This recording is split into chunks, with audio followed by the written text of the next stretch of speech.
거기서 너와 만나리라 라는 제목으로 함께 말씀 나누겠습니다. 우리는 지금 출애굽기 말씀을 함께 나누고 있습니다. 하나님께서 이스라엘 백성을 구원하기로 작정하시고 또 구원하셔서 그들을 홍해를 통한 세례를 받게 하시고 광야에 이르러서 시내산에 도착하게 했습니다. 가장 먼저 주신 것이 이 율법의 말씀이었습니다.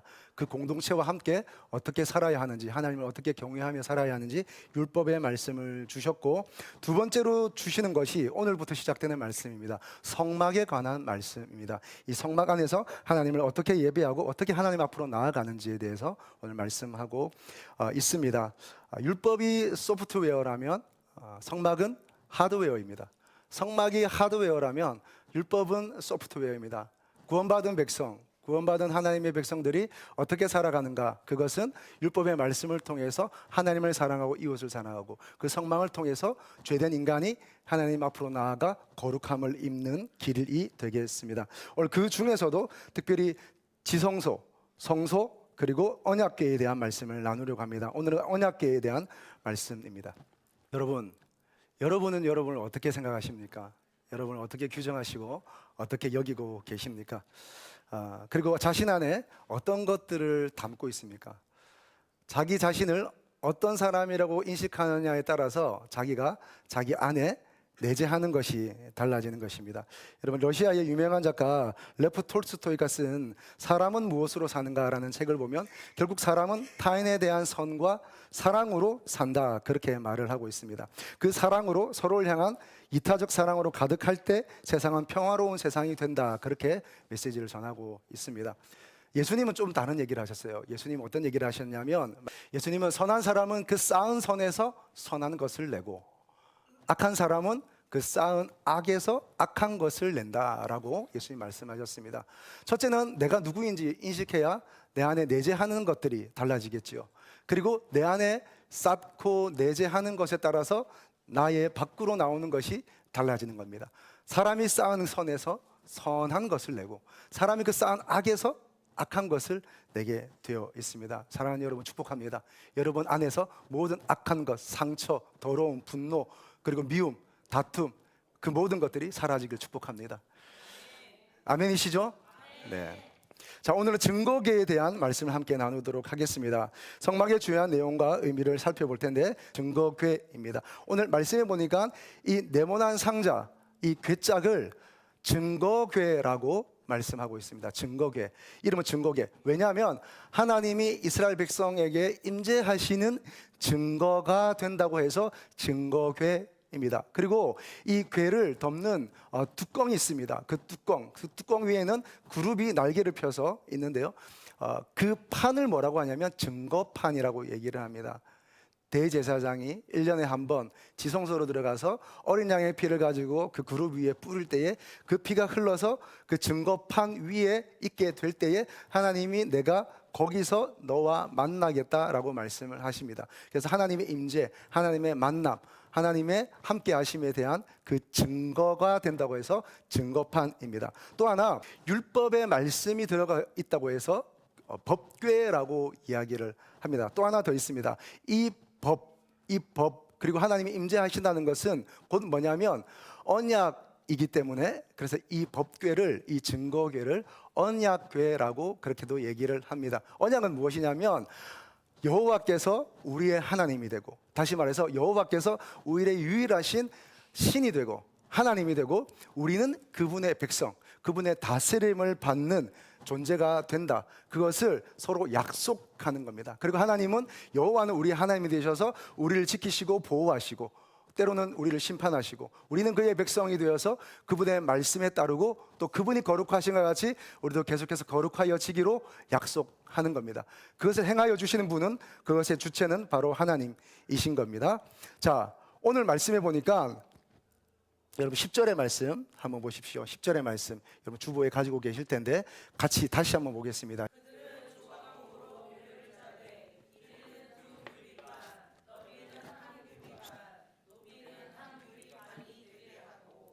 지금 여기에 법궤, 증거궤, 언약궤를 만드는 나무의 재료를 말하고 있습니다. 이 재료의 이름이 뭡니까? 조각목입니다. 이것이 조각목입니다. 조각목은 중동 열대 지역에 이렇게 살고 있는 그런 나무입니다. 특별히 사막, 광야 이런 데서 많이 볼 수 있는 나무입니다. 좀 더 클로즈업된 사진을 제가 가져왔는데요. 이런 꽃이 보이시겠지만 꽃 뒤로 이 나무에 뭐가 있습니까? 가시가 있습니다. 가시. 이게 조각목입니다. 조각목 할 때 이 조자가 대추나무 조자입니다. 대추나무 보셨습니까? 대추나무 또 탱자나무 이런 데는 반드시 가시가 있습니다. 제가 옛날에 탱자나무 잘라서 가시 면류관 만든 적이 있거든요. 이렇게 대추나무, 탱자나무 이런 것은 가시가 있습니다. 그래서 대추나무 조자입니다. 그다음에 이 각은 뭘까요? 뿔각자입니다. 뿔각자. 이 나무의 형상이 마치 뿔처럼 휘어져 있어서 뿔각자를 쓰고 있습니다. 무슨 말입니까? 이 나무는 온통 가시로 되어 있습니다. 그리고 이 나무는 다른 나무와 같이 일자로 쭉 참나무와 같이 쭉 뻗어나가는 게 아니라 그 모진 바람과 태양빛과 그리고 건조한 환경에 의해서 그 나무는 보십시오. 말라 비틀어져 있습니다. 비틀어져 있습니다. 이거 보면서 어떤 생각이 드십니까? 저는 딱 저라는 생각이 듭니다. 아, 내가 저렇구나. 내가. 여러분, 우리 그렇지 않습니까? 여러분, 열심히 나는 잘 산다, 선하게 산다고 생각해 보지만 수없이 우리는 남을 찌르며 가시와 같이 남을 아프게 하고 남도 다가오지 못하게 하고 그렇게 가시와 같이 살아왔던 우리의 모습입니다. 그럼 지금은 가시가 없는가 생각해 보면 여전히 그 가시의 흔적은 우리 가운데 있는 것 같습니다. 찌르고 또 뿐만 아니라 세상 모진 풍파 속에서 또 그리고 모든 관계와 어려움과 궁핍함 속에서 우리는 이렇게 정상적으로 자라지 못하고 다 틀어져 있습니다. 사람마다 결핍이 있고 사람마다 고통이 있고 사람마다 상처가 있고 사람마다 아픔이 있고 그리고 남을 향한 공격적 성향을 가지고 상처를 안고 그렇게 자기가 중요하게 생각하고 자기가 원하는 것들 자기만의 안정감을 위해서 그렇게 살아가는 게 우리의 모습입니다. 여러분, 그런데 이 조각목이 가시와 뿔의 형태로 되어 있는 이 조각목이 언약궤를 만드는 귀한 재료로 쓰인다는 사실입니다. 여러분, 어떻게 됩니까? 그 어떤 사람에 의해서 이것이 채집되고 그리고 이 나무를 잘 만들어서 그리고 여기에 금으로 덮습니다. 이 금은 하나님의 부르심이라고 말할 수 있습니다. 조각목 같은 가시와 비틀어짐으로 점철된 우리를 하나님이 부르셔서 우리를 하나님 부르심 안에서 금과 같게 덮어주십니다. 금으로 덮어주십니다. 그런데 그렇다고 해서 언약궤가 되는 것은 아닙니다. 그 위에 판이 덮이고 그리고 그 위에 어린 양의 피, 예수님의 피가 흘러서 그 판이 그 궤가 덮일 때에 비로소 그 궤를 언약궤라고 얘기를 하는 겁니다. 여러분, 가시와 같고 비틀어진 우리의 인생이 어떻게 언약궤와 같은 인생이 되겠습니까? 그것은 주님의 부르심 속에서 금과 같이 덮이고 그리고 예수님의 보혈로 우리의 온 몸이 덮여질 때 비로소 언약궤와 같은 삶을 살게 되는 것입니다. 하나님과 연결되는 삶, 다른 이와 하나님을 연결시키는 삶, 중보적 삶을 살게 되는 것입니다.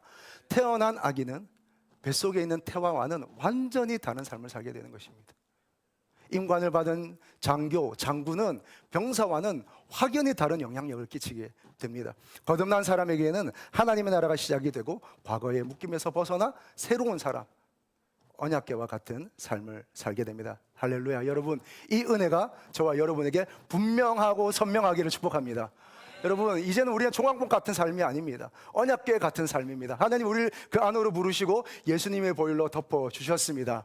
이 정체성이 분명하기를 주님으로 축복합니다. 근데 히브리서 9장에 보니까 이 언약궤 안에 들어있는 것이 세 가지가 있다고 말합니다. 히브리서 9장 4절입니다.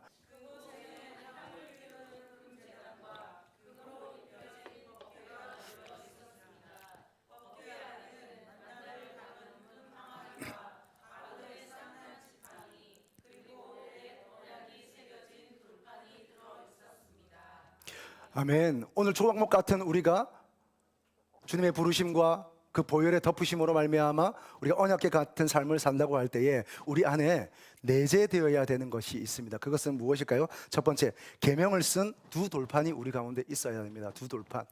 두 돌판이 쓰여져 있습니다. 여러분, 첫 번째, 하나님 모세를 부르셔서 돌판을 주실 때는 하나님이 돌판도 준비하시고 그리고 하나님이 그 돌판 위에 직접 쓰셨습니다. 그런데 이 모세가 이 돌판을 받아서 내려오는데 보니까 40일이 지나서 그런지, 아니 모세가 올라가서 내려오지 않아서 그런지 이 아래에는 이 백성들은 다른 축제가 벌어지고 있었습니다. 무슨 축제입니까? 모세가 보이지 않고 여호와 하나님은 보이지 않으니까 그들이 아론에게 얘기해서 우리를 인도하여 낼 신을 만들어라. 그래서 아론이 금을 달라 해서 금을 부어서 만들어서 어떤 형상을 만듭니까? 송아지 형상을 만듭니다. 그 송아지를 향해서 우리는 송아지 신을 섬깁시다 그렇게 말하지 않고 이게 뭐라고요? 이것이 너희를 애굽 땅에서 인도하여 낸 여호와 하나님이다 그렇게 얘기를 하는 겁니다. 하나님은 온데간데 없고 금송아지만 남아 있습니다. 눈에 보이는, 자기 눈에 보이는, 자기가 가까운, 자기 육감에 가까운 그것들을 향해 나가는 것이 바로 우상입니다. 이 우상의 축제판이 벌어진 거예요. 이 모세가 너무나 화가 났습니다. 그래서 산 위에서, 언덕 위에서 이 돌판을 던져버렸습니다. 이 돌판을 던질 때 누가 제일 놀랐을까요? 하나님이 제일 놀랐을 겁니다. 아니 세상에 내가 준 걸 저렇게 던져버리다. 하나님도 얼마나 놀랐을까요? 근데 왜 모세가 오죽하면 그걸 던졌을까요? 다 깨져버렸습니다. 다 깨져버렸습니다. 여러분, 우상을 섬기는 우리의 삶 앞에 말씀도 어쩌면 소용이 없는지도 모릅니다. 하나님 주신 말씀도 우리가 이미 그 마음과 중심과 태도가 우상을 섬기기로 나아갈 때 하나님의 말씀도 생명이 없는 게 아니라, 하나님의 말씀 능력이 없는 게 아니라 나에게 능력으로 다가오지 않는 것입니다. 여러분, 온전히 하나님의 말씀 안에 거하기를 주님의 이름으로 축복합니다. 자, 그래서 이제 두 번째는 하나님이 모세에게 명령하십니다. 처음에는 돌판을 내가 만들어줬지만 이번에는 네가 깎아서 만들어서 오라고 얘기를 합니다. 그래서 자기가 직접 깎아서 올라갑니다. 그랬더니 하나님이 그 위에 하나님 10가지의 계명을 써 주십니다. 여러분, 우리가 하나님 앞에 나아가 이 언약궤의 삶을 살 때에 우리가 돌판을 준비하는 것과 같은 그런 준비된 마음, 그런 태도, 그런 사모하는 마음, 하나님, 내가 오늘 하나님의 말씀을 받겠습니다. 아침에 일어나 기도하고 묵상할 때에 어떻게 하십니까? 큐티를 해야 되니까 하는 겁니까? 아니면 습관을 쫓아 하는 겁니까? 그것도 안 하는 것보다 낫습니다만 여러분 항상 마음가짐을 새롭게 하십시오. 하나님, 제가 하나님의 말씀을 받습니다. 할 수만 있으면 무릎도 꿇는 것도 좋습니다. 하나님, 제가 하나님의 말씀을 받습니다. 아니면 여러분 아침에 어떻게 시작하십니까? 하루 아침을 그냥 눈 뜨고 화장실 가서 양치하는 걸로 시작하십니까? 먼저 무릎을 꿇으십시오. 여러분, 무릎 꿇으시기를 주님으로 축복합니다. 아무리 바빠도 30초 무릎 꿇을 수 있습니다. 1분 무릎 꿇을 수 있습니다. 여러분, 일어나서 가장 먼저 하는 것은 하나님께 무릎 꿇는 겁니다. 1분, 짧으면 30초 정도 무릎 꿇고 오늘 함께 하신 하나님께 영광을 돌리고, 하나님 오늘 저에게 말씀하여 주십시오. 그리고 몸을 씻고 깨끗한 마음으로 집에서 하든 아니면 출근을 해서 하든 어디서 하든 여러분 말씀 펴놓고 하루 삶을 시작하기 전에 먼저 하나님의 말씀을 대하는 겁니다. 이런 돌판을 준비하는 것과 같은 이 마음의 준비가 여러분의 삶 가운데 있기를 축복합니다. 자, 그렇게 거기에다 하나님의 말씀을 써주는 거죠. 근데 이 말씀을 우리의 삶에 새긴다고 할 때에 이 말씀을 새기는 것이 우리에게 편하기만 할까요? 좋기만 할까요? 즐겁기만 할까요? 아니요, 그렇지 않습니다. 원래 하나님 말씀의 본질은 우리의 마음을 아프게 합니다. 하나님의 말씀을 우리의 마음판에 새긴다고 할 때에, 우리가 삶에 새긴다고 할 때에 하나님의 말씀은 원래 아픈 거예요. 여러분, 제가 설교할 때 설교 말씀을 들을 때 좋다, 즐겁다, 늘 행복하기만 하면 그럴 일도 없지만 그렇게만 하면 여러분 저를 의심하셔야 됩니다. 아, 목사님이 달콤한 사탕 같은 걸 주고 있구나, 내가 당뇨에 걸리겠구나, 영적 당뇨에 걸리겠구나 의심하셔야 됩니다. 그런 말씀들은 거부하셔야 됩니다. 원래 말씀은 아파요. 여러분, 말씀을 듣는 것은, 말씀은 내 마음에 새기는 것은 아픈 겁니다. 여러분, 수술을 받아보셨습니까? 여러분, 우리가 영적으로 나의 고름된 부분들을, 나의 좋지 않은 부분들을 도려내고 하나님의 새살로, 거룩한 새살로 돋게 하는데 그게 시간이 걸리지 않겠습니까? 그게 아프지 않겠습니까? 여러분, 말씀을 들을 때 아프면 당연하게 생각하십시오. 여러분, 말씀을 들을 때 고통스럽습니까? 감사하게 생각하십시오. 하나님이 오늘 우리를 수술하시는 겁니다. 오늘 우리를 새롭게 하시는 겁니다. 여러분, 새살이 돋아나기를 주님의 이름으로 축복합니다. 고린도후서 3장 3절의 말씀 같이 보겠습니다.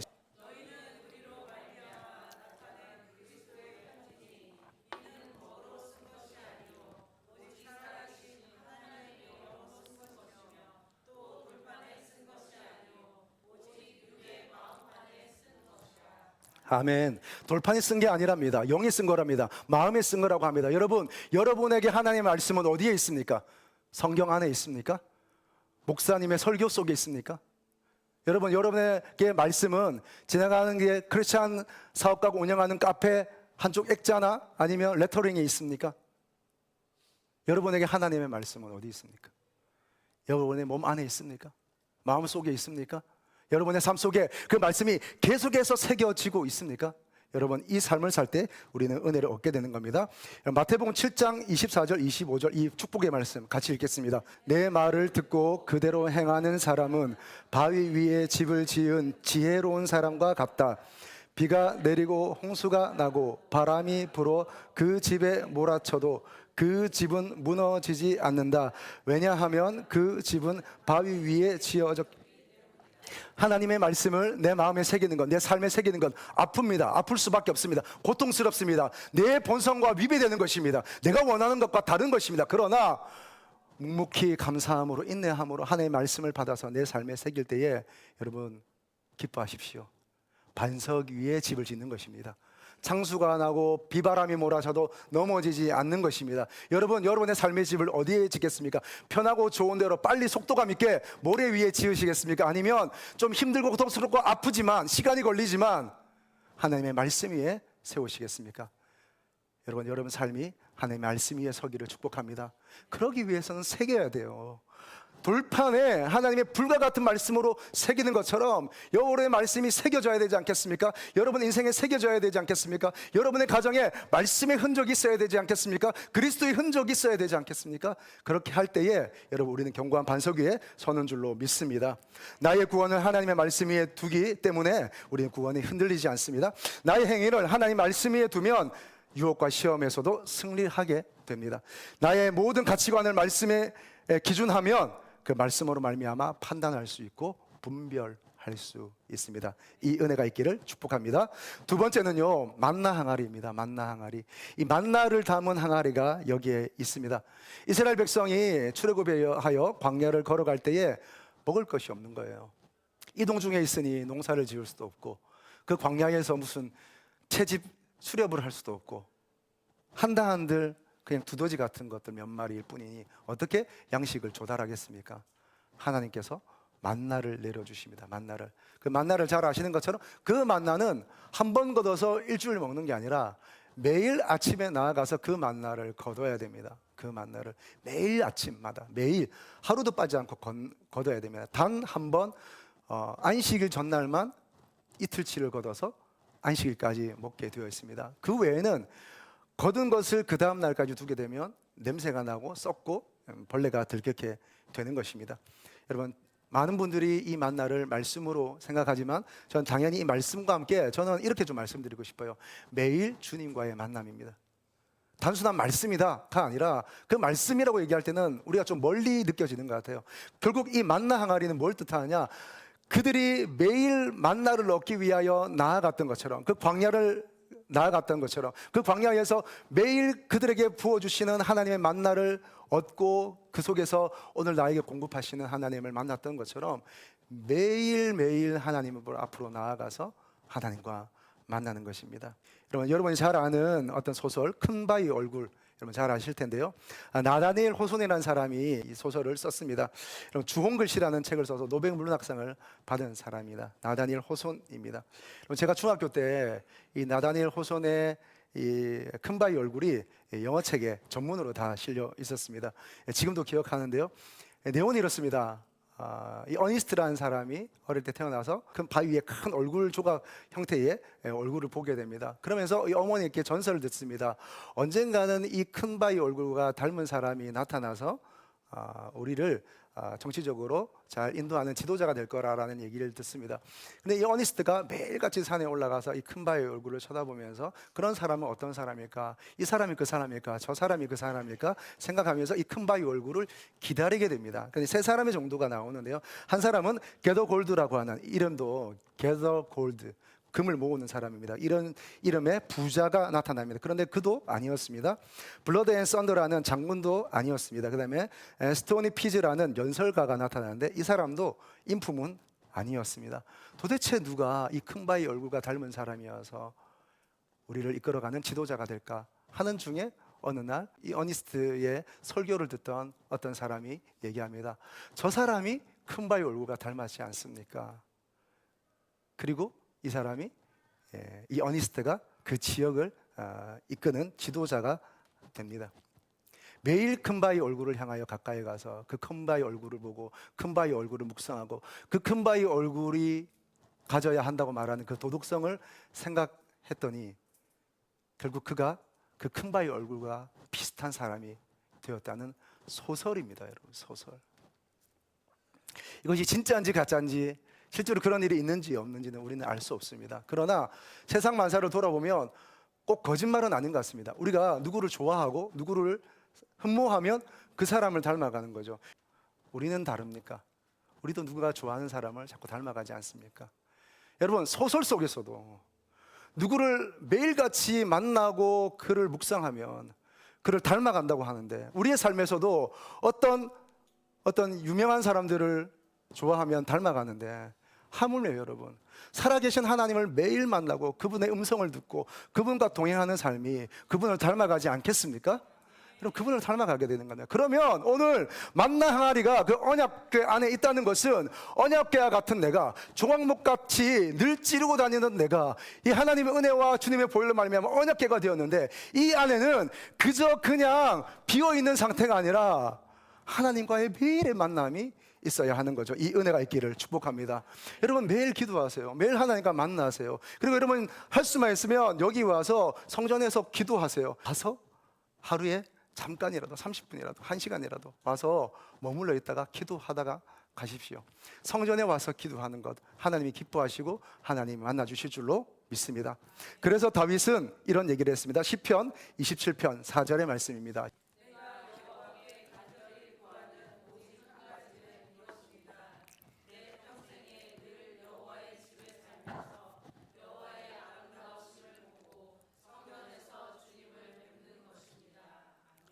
늘 하나님을 사모하고 성전에 있기를 사모하고 그 성전에서 주님을 뵙고 그리고 이 성전에서 주님과 매일같이 만나 삶을 살기를 원하는 이 다윗, 그 다윗은 얼마나 하나님을 닮았는지 하나님이 그를 인정하십니다. 내 사람 다윗을 만나니 내 마음에 합한 자라. 내 마음에 합한 자라. 이런 하나님과의 교제, 하나님과의 매일 만남, 하나님과의 닮아감, 이를 통해서 내 마음에 합한 아들, 내 마음에 합한 딸이라는 음성 들을 수 있기를 주님의 이름으로 축복합니다. 자, 세 번째는요, 아론의 쌍난 지팡이입니다. 아론의 쌍난 지팡이. 이것은 스토리가 좀 있습니다. 아론과 모세가 함께 이런 제사를 드리며 이스라엘 백성을 이끌고 있을 때에, 여러분, 항상 지도자가 있는 곳에는 항상 반역이 있는 것 같아요. 지도자가 있는 곳에는 항상 불만과 불평들이 이렇게 있는 것 같아요. 그 불평과 불만은 꼭 사람 속에 있지 않고 꼭 무엇을 통해서 나타나게 되는 것 같습니다. 물론 여러분, 모든 조직과 모든 기관과 또 여러분 심지어 교회까지도 다 그런 일들이 있습니다. 자, 여러분, 하나님의 공동체, 구원받은 공동체, 이 이스라엘 백성에는 그런 일이 없었을까요? 아론과 모세에게 여러분, 다단과 고라와 아비람이라는 사람이 대적하고 일어섭니다. 당신들만 제사하냐? 당신들만 하나님의 사람이냐? 우리도 지도자가 아니냐? 그렇게 대적하고 일어섰습니다. 여러분, 성경에는 이런 것들을 고개를 들었다라고 얘기를 합니다. 고개를 들고 빤히 그 사람과 함께 대적하는 거죠. 그랬더니 어떤 일이 일어났습니까? 땅이 갈라져서 그 고라와 아비람과 다단 그리고 그 70명의 무리를 그렇게 묻히게 됩니다. 그리고 나서 모세가 하나님의 명령을 받아서 이스라엘 각 지파 우두머리들에게 각 지파별로 지팡이 하나씩을 가져오라고 그럽니다. 그래서 12개의 지팡이를 취하고 아론의 지팡이를 가지고 여호와의 전 언약궤 앞에 두게 됩니다. 두고 그 다음 날 들어갔더니 다른 지팡이에는 아무 일이 없는데 꼭 아론의 지팡이에만 거기에 살구꽃이 나고 그리고 거기서 살구 열매가 맺혔다 라고 말씀하고 있습니다. 그래서 그걸 가지고 나와서 모든 백성들에게 보여주고 하나님께서 임명하신 지도력의 권위를 그들에게 보여줍니다. 네, 여러분, 오늘 제가 하나님의 사람의 권위에 순종하십시오, 오늘 이런 말씀을 드리려는 게 아니라, 이 아론의 쌍난 지팡이가 언약궤 안에 들어있다고 하잖아요. 하나님의 계명이 쓰여진 두 돌판과 그리고 만나를 담은 항아리와 그다음에 아론의 쌍난 지팡이가 있잖아요. 여러분, 이 지팡이는 어떤 건가요? 지팡이 안에 생명이 있습니까? 지팡이 안에 생명이 없습니다. 그 지팡이는 잘라내는 순간 그 생명이 끝나고, 그리고 그 안에 모든 습기가 빠져나온 순간 거기서는 아무것도 살아날 수 없고, 그 지팡이조차도 생명이 없기 때문에 그것을 손에 쥔 사람이 이렇게 하기도 저렇게 하기도 하고, 때로는 짚고 어디를 가기도 하고, 그리고 불쏘시개로 사용하기도 하고, 그러다가 어느 순간 부러지면 버리는 게 지팡이입니다. 아무 쓸모도 없고 생명도 없는 것이 이 지팡이입니다. 그런 지팡이 같은 곳에 하나님이 임하시고 하나님이 인정하시니까 뭐가 살아납니까? 살구꽃. 생명이 없는 곳에 생명이 일어나는 겁니다. 할렐루야. 생명이 없는 곳에 생명이 일어나는 거예요. 여러분, 언약궤로 부름받은 여러분을 축복합니다. 이 안에 아론의 쌍난 지팡이가 있기를 축복합니다. 다른 지팡이, 여러분, 그냥 다른 지팡이가 아니라 아론의 지팡이가 있길 바라고, 그리고 말라 비틀어진 그냥 아론의 지팡이가 아니라 하나님의 부르심은 있는데 생명이 없는 말라 비틀어진 그런 지팡이가 아니라 하나님의 생명이, 하나님의 임재로 말미암는 생명이 넘치는 그런 지팡이 되기를 주님의 이름으로 축복합니다. 생명이 날아야 되는 건 생명이, 생기가 있어야 하는 것입니다. 여러분, 로마서 6장 4절의 말씀 같이 보겠습니다.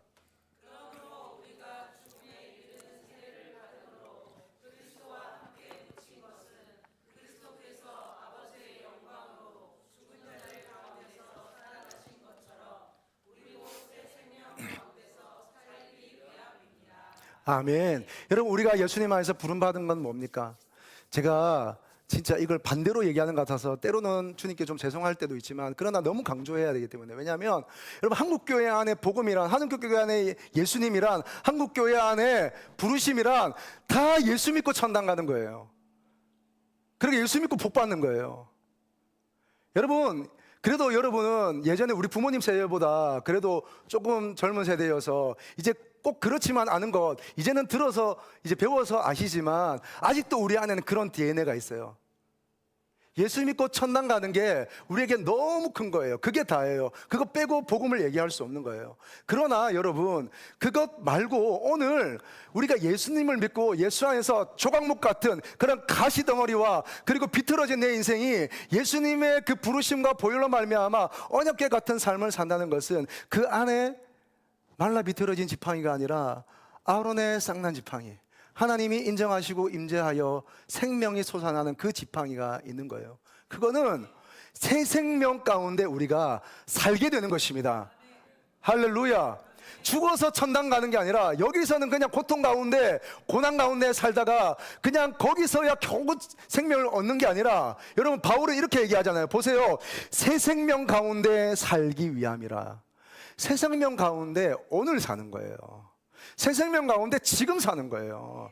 Here and now, there and then. 거기서 가는 게 아니라 here and now, 오늘 여기서 새 생명을 사는 거예요. 할렐루야.